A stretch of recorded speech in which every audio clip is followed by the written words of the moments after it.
Gaza पट्टी से पहली बार वो खबर सामने आई जिसका हर किसी को बेसब्री से इंतज़ार था।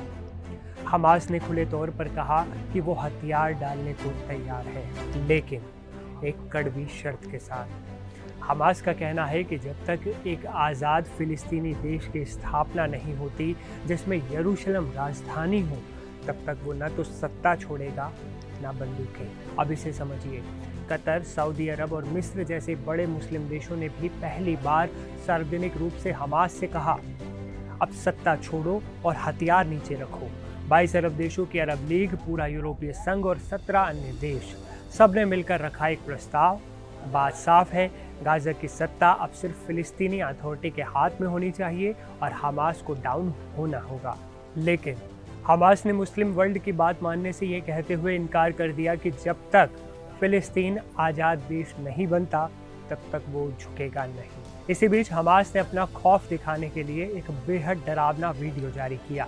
हमास की सुरंग में बंद इजरायली बंधक एवियातर डेविड खुद अपनी कब्र खोदते हुए नजर आते हैं। 24 साल का ये युवा कह रहा है, शायद यही मेरी कब्र है, मैंने कई दिनों से कुछ नहीं खाया। उधर इजरायली प्रधानमंत्री नेतन्याहू ने रेड क्रॉस से अपील की है कि इन बंधकों को मानवीय मदद दी जाए, लेकिन हमास ने दो टूक कहा, जब तक इजराइल गाज़ा में राहत सामग्री पर बमबारी नहीं रोकता तब तक वो भी कोई सहयोग नहीं देंगे।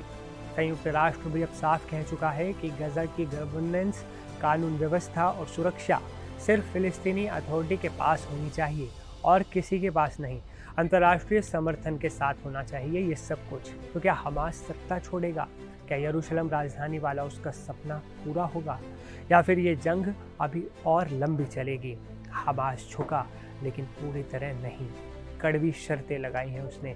गाज़ा की लड़ाई क्या अब आखिरी मोड़ पर है, या फिर ये युद्ध कोई नया मोड़ लेने वाला है? आपकी राय का कमेंट में इंतज़ार रहेगा।